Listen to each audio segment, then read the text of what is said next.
Bagi para korban skincare, ayo buktikan bahwa memang ada korban skincare. Segera isi share, like, komen.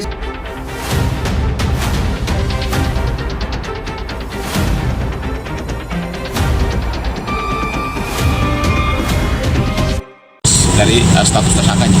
Tapi kalau memang status tersangka disangkakan itu sah secara hukum, berarti harus masuk ke yang namanya proses peradilan. Artinya materi pokoknya harus dijalankan melalui proses, dan pasti saya yakin ini kita sudah punya, harus siapa saksi-saksi yang menguntungkan dia dan alat bukti yang lain. Karena begini loh, ketika orang memberikan uang, ini kan sama aja ya, pemerasan. Kalau bicara pemerasan kan ini ada dua pihak nih, yang memberi dan yang menerima. Pasti ada komunikasi, ya. Dan kejahatan bukan berarti dilakukan oleh satu orang. Itu bisa dilakukan oleh pemberi uang tersebut. Jadi saya juga minta supaya pihak pemberi uang tersebut yang diduga adalah korban pemerasan tersebut untuk juga dilaporkan atau diperiksa.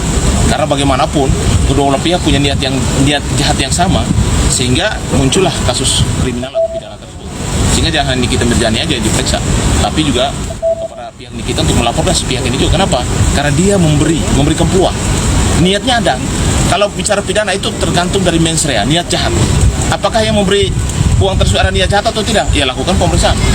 Tadi itu saja, supaya jangan sampai Nikita yang mungkin dalam proses perjalanan dia, mungkin berita dia di media dan lain sebagainya dianggap itu ada sesuatu yang dia tahu dan akan diceritakan, kecuali ada didilan, dan didilan itu kan sepakat, kecuali kita datang ke rumah merampas apa yang dia punya, beda. Ini kan dikasih masalahnya, dititipkan sesuatu untuk supaya masalah dia jangan diupload di media sosial. Artinya yang pemberi pun harus dilaporkan dan harus diperiksa, supaya kedua-duanya harus mendapatkan hukuman, karena dua-duanya saya anggap ada punya niat jahat dalam kasus ini. Tapi saya sebagai praktisi dan juga pernah jadi pengacara Nikita Mirzani, saya minta coba lewati jalur RJ pra peradilan. Mudah-mudahan Nikita juga dalam kapasitas ini bisa bersabar dan menghadapi kasus ini sampai tuntas dan selesai. Bang, setelah menganalisa ada dugaan indikasi dijebak nggak sih Bang? Artinya memberikan uang terus kemudian mengaku pemerasan. Kalau yang namanya dugaan, peluang itu ada saja ya. Bisa aja peluang dijebak, bisa aja ada yang menyuruh dan lain sebagainya. Itu makanya saya bilang kedua belah pihak harus diperiksa. Siapa yang punya inisiatif jahat tersebut kan harus jelas. Karena bicara pidana, bicara tentang niat jahat. Siapa yang punya niat jahat dalam hal ini? Gitu. Supaya jelas, jangan sampai satu pihak saja yang diperiksa. Kan begitu. Kedua belah pihak harus equality before. Semua orang punya kedudukan yang sama di mata hukum. Ya. Walaupun dia pelapor, dia tersangka, sama-sama punya hak hukum yang sama. Bang, menelaah kasus ini pandangan apa seperti apa sih? Gimana? Kasus Nikita dan Dr. Reza Gladys. Berapa serius gitu maksudnya? Ini kasus ini kalau dari pasal yang disangkakan cukup serius. Karena ancaman hukumannya di atas 5 tahun. Maksimal 20 tahun. Maksimal 20 tahun. Artinya bahwa potensi untuk Nikita Mirzani itu ditahan hari ini atau ketika diperiksa sebagai tersangka itu sangat tinggi. Oh, berarti bisa langsung. Itu tergantung penyidik. Orang ditahan karena satu, takut tersangka melarikan diri. Yang kedua, menghilangkan barang bukti atau mempengaruhi saksi atau mengulangi perbuatannya. Jadi itu adalah hak subjektif daripada penyidik. Ya.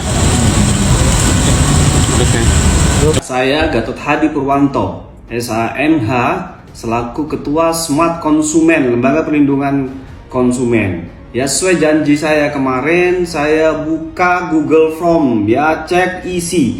Bagi para korban skincare, ayo buktikan bahwa memang ada korban skincare.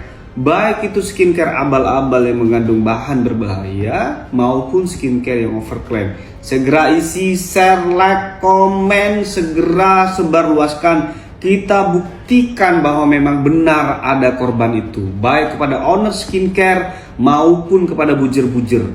Tidak melihat merek atau apapun, ya, brand apapun, semua yang jadi korban. Segera isi dan siapkan foto dan bukti-buktinya, ya, cepat.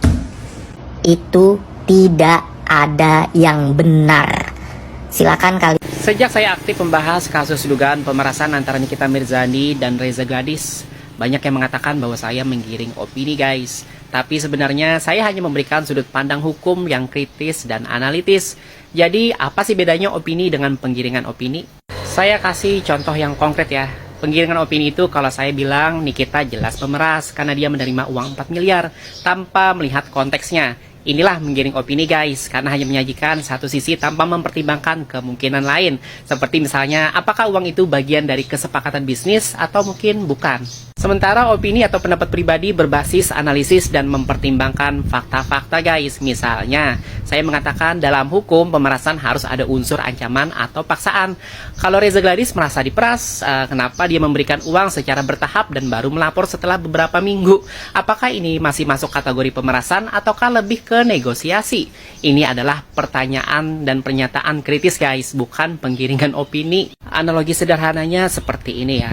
Kalau seseorang bayar parkir di tempat yang ilegal karena takut kendaraannya rusak, lalu dia melapor ke kepolisian, apakah itu bentuk pemerasan ataukah dia sendiri yang setuju untuk membayar? Nah, kalau dalam kasus ini kita harus teliti sebelum menyimpulkan. Jadi guys, saya hanya mengajak berpikir kritis, bukan menggiring opini. Nah, kalian sendiri gimana? Setuju nggak? Oh ya, menurut kalian kira-kira mas yang saya setis ini videonya menggiring opini atau menyampaikan pendapat pribadi? Tulis pendapat kalian di kolom komentar.